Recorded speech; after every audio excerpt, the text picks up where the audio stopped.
എത്രയും സ്നേഹം നിറഞ്ഞവരെ, യൂദാസ് യേശുവിന് ഒറ്റിക്കൊടുക്കുന്നത് ചുംബിച്ചുകൊണ്ടാണ്.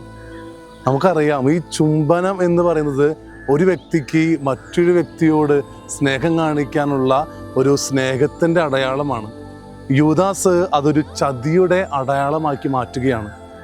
പ്രിയമുള്ളവരെ, നമ്മുടെ ജീവിതത്തിൽ നമ്മൾ ശ്രദ്ധിക്കേണ്ട ഒരു കാര്യമാണ്, ഞാനും മറ്റുള്ളവരെ സ്നേഹിച്ച് ചതിക്കുന്നുണ്ടോ? ഞാനും മറ്റുള്ളവരെ സ്നേഹിച്ച് പറ്റിക്കുന്നുണ്ടോ? നമ്മുടെ ആവശ്യങ്ങൾക്ക് വേണ്ടി, എൻ്റെ കാര്യം നടക്കാൻ വേണ്ടി ഞാൻ മറ്റുള്ളവരെ സ്നേഹിക്കാം. അതുകൊണ്ട് പ്രിയമുള്ളവരെ, സ്നേഹത്തിൽ ചതി പാടില്ല എന്നാണ് നമ്മൾ തിരിച്ചറിയേണ്ടത്. അങ്ങനെയുള്ള ചതിയന്മാരെ നമുക്ക് തിരിച്ചറിയുക അത്ര എളുപ്പമല്ല. പക്ഷേ നമുക്കങ്ങനെ ആവാതിരിക്കാം. ഒരാളെ സ്നേഹം കൊണ്ട് ചതിക്കാതിരിക്കാം. നമ്മുടെ ഉള്ളിൽ കാണിക്കുന്ന സ്നേഹം അത് പുറമേ അത് തന്നെയാണോ എന്ന് നമുക്ക് ചിന്തിക്കാം.